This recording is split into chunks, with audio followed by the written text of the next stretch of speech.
Hey, how you doing? It's Chris Lingham again here with 3 tips to fit, and it's just me spreading out little tips for everyone to help reach their goals and for some people to start achieving some goals that they haven't been able to achieve yet. Alright, so today we have 3 very, very important tips that are really going to drive you through this year. I want you to hold on to this one, and every time you start thinking about having doubts, I want you to come back to this 3 tips to fit, the first one of 2013, and I really, really want you to go back to this and make strides to come back to it. Alright, so the first tip, eliminate. Alright, the second tip we're going to go with is add. Alright, and the third tip we're going to go with is continue. Okay, so let's break these down a little bit more here. Eliminate. Alright, so one of the biggest problems that we have is that we have too many bad influences in our life. Whether it's friends that do too much drinking or eating bad food that kind of tie you in and away from your goals. Well, the key isn't to eliminate them completely out of your life. Alright, they're your friends, they're there for your reason, they're going to keep you happy. Remember, the key is to be happy with our training and make sure that we're achieving our goals, but make sure that we're not dreading going through the process. So eliminate. If you're going out 3 nights a week with your friends, why don't you try and eliminate one of those nights?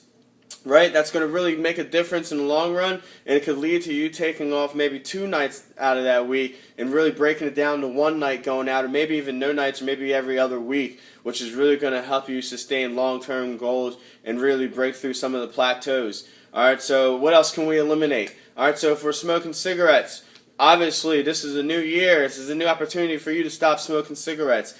Really, your life depends on it, and your children's life depends on it, right? They need mom and dad healthy. Then you want to make sure your loved ones have you around. We don't want to get sick and have to hamper our family down with expensive medical costs.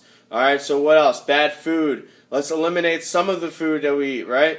If we're eating 5 meals a day, that's good. You were doing a good job last year. If you were getting a breakfast, 2 snacks, a lunch, and a dinner. All right, so let's just try and make a change into that, right? Let's add, the next tip is, let's start adding some good behavior. Let's add a shake in there, right? Let's substitute one of those snacks and make a green smoothie, something that's going to help flush out our system. If we're a big coffee drinker, I'm a big coffee drinker, I love coffee. One of the things that I started doing to try and change was adding more tea into my diet. Right, I wanted to get more antioxidants. I really wanted to clean out my system a little bit more. I enjoyed the coffee. I enjoyed that extra stimulant, I guess you could say, from the caffeine. It was also a good fat, a good powerful fat that I felt was really helping my body. But at the end of the day, I was drinking too much coffee and becoming, I guess you could say, adapted to the caffeine levels. And so I had to taper off a little bit to get some of the same results. So I started drinking more tea, right? Green tea, tea with ginger, different remedies, antioxidants, all these different types of teas out there in order to really clean out my body and get rid of some of those fat-soluble toxins that are interlocked in some of our fat that we store in our body for our warmth. So the last one, all right, so we went through 2, eliminate and add. So the last one we're going to do is continue. Okay, 2012 was a good year. Some of us made very, very good strides. We lost weight, right? We built muscle. We were able to improve in our maxes and our max lifts. We were able to improve on our speeds, improve on our field, in and off the field as far as performance, improve in the classroom, right? We made a lot of strides and improvement. Let's make sure that we step the level up and continue to make good strides. If you lost 6 pounds last year, you should be shooting for 12 pounds this year, right? If you were able to bench press 235 pounds last year, you should really be shooting to try and max out around 250, 260 before this year's up. Even if you're pretty much at the end of your plateau, right? Let's do a couple things, eliminate and add. Let's go back to 1 and 2. Eliminate some of the bad behavior and add some of the good behavior, and maybe we can get through that plateau, right? Continue to strive, continue to stay motivated. A lot of people will say, man, you work out all the time. And I say, no, it's not that I work out all the time. Sometimes I work out 3 times a week. Sometimes I work out 2 times. Sometimes I work out 4 times. The key is that I continually work out, right? I don't eliminate that. That's a good behavior. I want to make sure that we're adding good behaviors and continuing the good behaviors. So what I do is I consistently work out. And if I'm not training for a specific purpose, right, if not a specific purpose, I make sure that I keep around 80 to 85% of my strength levels so that if I'm getting ready to go into, per se, I play baseball on Sundays here coming up shortly in the spring and in the summer. So I want to make sure that my body's in good condition to be able to go through the wear and tear of a baseball season, whether I'm playing outfield, whether I'm pitching, or whether I'm hitting lead off or wherever it is, having to run the bases and stuff. I want to make sure my body's strong enough so that I'm not getting injured out there and I'm able to perform here at work.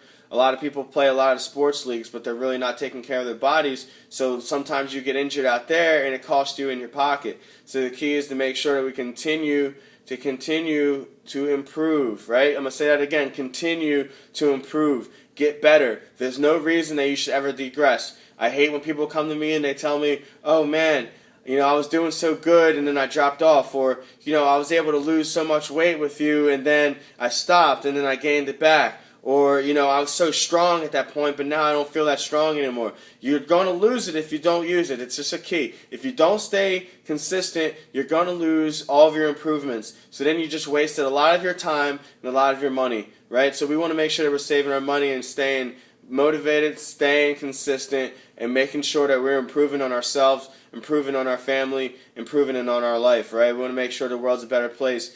Let's get in our better moods. Let's get the exercise and let's get those natural endorphins going, make us feel good, right? It's the natural feel-good natural feel-good medicine. So we want to make sure we're taking advantage of that. All right, so that was 3 tips to fit here with Chris Lingham, certified strength and conditioning specialist and the owner of Impact Performance Training. I'll see you next week. All right, same time, same place.